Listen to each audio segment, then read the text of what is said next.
note. Magandang umaga po sa inyong lahat. Magandang umaga po, Father. May tanong po ako sa inyo. Meron po bang forever? Hello? Meron po bang forever? May iba gumaganon, may iba ganon, may iba wala, hindi sigurado. Kapag tinanong na po yung tanong na yan, ang unang pumapasok sa isip natin ay ano? Relationships. Love. May forever ba sa pag-ibig? Sa relationships? At kapag tinitignan natin, mga kapatid, ang kakayanan nating magmahal at ang kakayanan ng mamahalin natin, nakikita natin na laging may kakulangan, laging may kahinaan sa ating pagmamahal. Mahina akong tao, pati na rin siya. Magkakamali din naman ako, pati siya.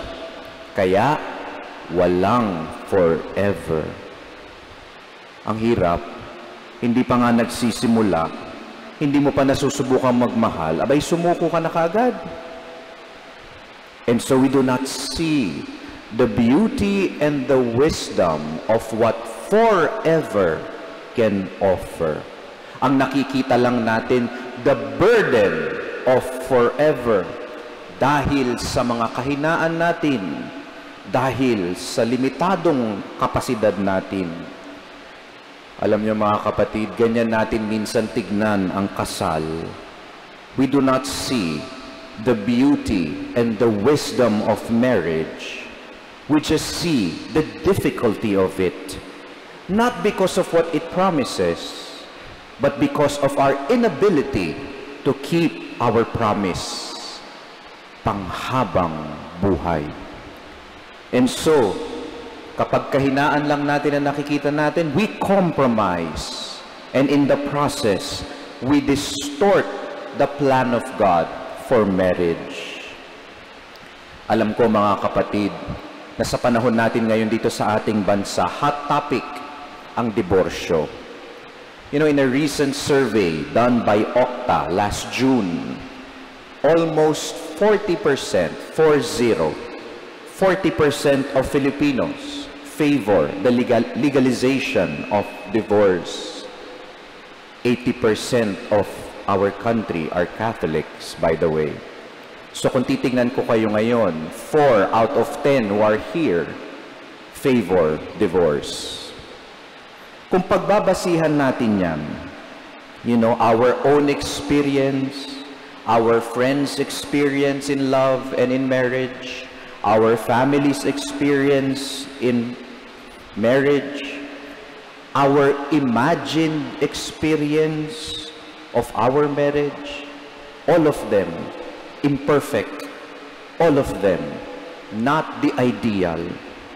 But in our weakness, we sometimes fail to see yung kagandahan at karunungan ng kasal na pilit na itinutulak na makita ng lahat, pilit na itinutulak ng simbahan na sana'y makita ng lahat. Ang simbahan po minsan, ang tingin ng iba, kontrabida, makakontra lamang, epal, out of touch with reality. But our opposition to divorce is not based on the flaws of humanity. Our opposition to divorce is based on the beauty and the purpose of marriage. The beauty of forever in marriage as God willed it from the very beginning. As mentioned in our gospel, sa simula't simula pa, from the beginning of creation, God created us in His image and likeness. Male and female, He created us. And the two shall become one flesh. Pero bakit? Because He is preparing us for a divine intimacy, represented by the love between husband and wife. In one of the Psalms, our builder wants to marry us. Our Creator wants to marry us in the most intimate, faithful, and life-giving way possible. We had that in the garden. We lost that in sin. But God, as a faithful husband, did not give up on us, His unfaithful spouse. He did not institute marriage based on our weakness as a spouse, but in His wisdom and the beauty of marriage, which He willed, and His promise to us. Hindi niya nakalimutan ang pangako niya na forever. No wonder that the first miracle Jesus ever did was in a wedding. A great metaphor for His desire to share His divine life with all of us. This is where He first manifested Himself as the bridegroom who wants to marry us, His bride. Jesus came so that He can bring us back to forever. He kept His promise. Alam niyang mahihirapan tayo sa pagtupad ng ating pangako, kaya Siya na ang gumawa ng paraan. Siya na lang ang mahirapan. Siya na lang ang masaktan. Kahit mamatay pa Siya, bumalik lamang tayo sa Kanya. Tayo lang ang hinihintay. Sabi ni St. John Paul II, ang ganda ng sinabi niya, and he said this, I will quote it in English. Sabi niya, a person who does not choose to love forever will find it difficult to truly love for even one day. Uulitin ko, a person who does not choose to love forever will find it difficult to truly love for even one day. As the world wants to destroy marriage and family, as the enemy wants to distort the beauty of marriage by saying there is no forever in love, ang kasal, isa lamang yang pirasong papel. But every faithful spouse proudly goes against that, proving that there is such a thing as forever in marriage. Because that is love, that is what love wants to do. God, who is love, wants to love us forever and ever. Kaya nga hindi sapat na dito lamang niya tayo mahalin. Kulang ang oras dito sa mundo. Doon sa langit, forever and ever. Kaya nga habang nandito siya sa mundo, pinakita niya sa atin kung paano magmahal. He lived and showed us how to fulfill the commandment of love from earthly to eternally. May forever.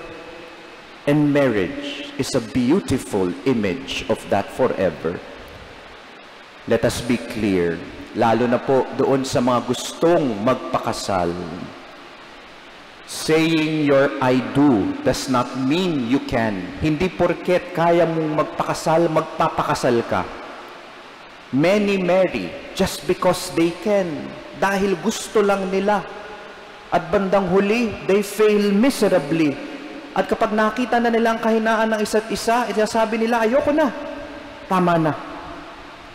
Saying your I do means you are called by God to it. And you listen and responded to it. Gusto ng Diyos para sa inyo. God and spouses willed it, and thus takes the true meaning of marriage. A covenant, not a contract. A covenant is always initiated by God. Diyos ang nagsimula. But for what purpose? To lead us back to Him. And the only way to do this is to listen and respond to this calling. Kaya nga ang pagpapakasal, hindi yan kontrata, pakikipagtipan. Marriage is not just an exchange of goods or services like a contract based on conditions. I love you, but I love you if I love you. And at kapag hindi na na-deliver, kung ano yung pinag-usapan in the future, you terminate the contract. You terminate marriage. Ayaw ko na. Itatapon mo na. Pupunitin mo na ang ugnayan tulad ng pagpunit ng isang papel. Marriage is a covenant. I love you, period. A love that does not need a condition nor a reason. Marriage is not an exchange of goods or services. It is an exchange of persons. Ibinibigay mo ang sarili mo ng buong buo, wounds and all. At tinatanggap mo rin ng isa ng buong buo, wounds and all. Kaya nga hindi mo pwedeng basta-basta lang itapon dahil tao yan. Imagine kung gawin sa atin ng Diyos yan, sa daming beses nating pagtataksil sa Kanya, kawawa tayo at saan tayo pupulutin. That is why siya na ang nagsimula, a covenant initiated by God to lead us back to Him. And marriage does that. Marriage is a calling, a vocation. Kaya nga from the root word vocare, to call us where? Holiness, pagpapakabanal.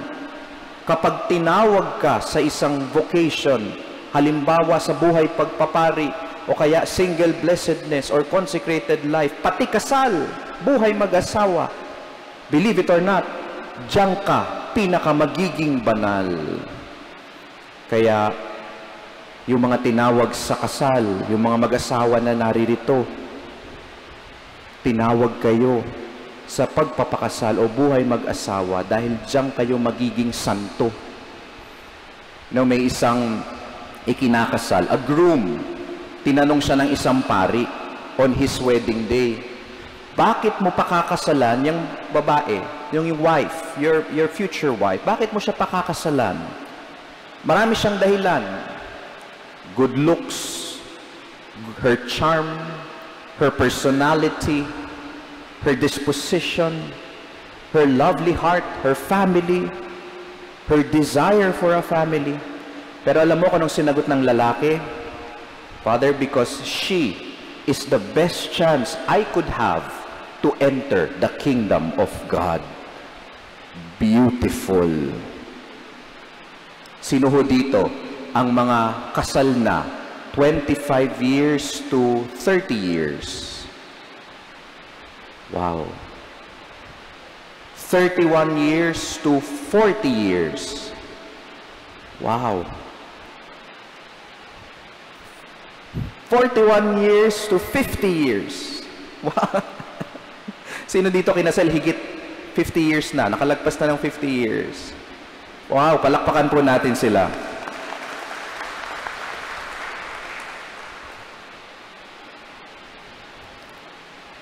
When we witness married couples who have been together for as long as they have, sasabihin nila, it is not just a celebration of love.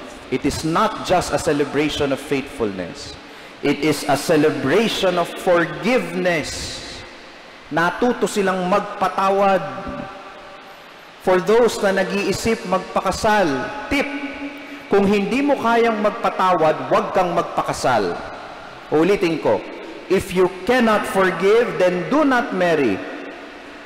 Marriage is a ministry of offense. Masasaktan at masasaktan ka dito dahil lalabas lahat, pati imperfections ninyo.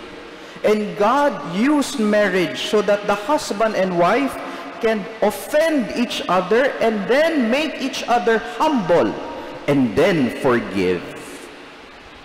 My dear brothers and sisters, the flaws and the faults of marriage, they are not obstacles to the end point of marriage, which is love in forever. Our imperfections destroy one another's pride, our ego, and it forces us to learn how to love the way Jesus did, sacrificial love for imperfect people. Yan ang kagandahan, yan ang karunungan ng kasal. Huwag nating tignan ang kahinaan natin para masabi natin, hindi ko kaya yan. Si Jesus na ang gumawa ng paraan para sa atin. We just need to cooperate. How? Commit, but not just commit. Commit together until forever. Hindi ba kayo nagtataka kung bakit si Eva hinugot sa tadyang ni Adan? Bakit hindi sa paa? Bakit hindi sa tenga? Bakit sa tagiliran? Side by side, kapantay, katuwang, together. Amen.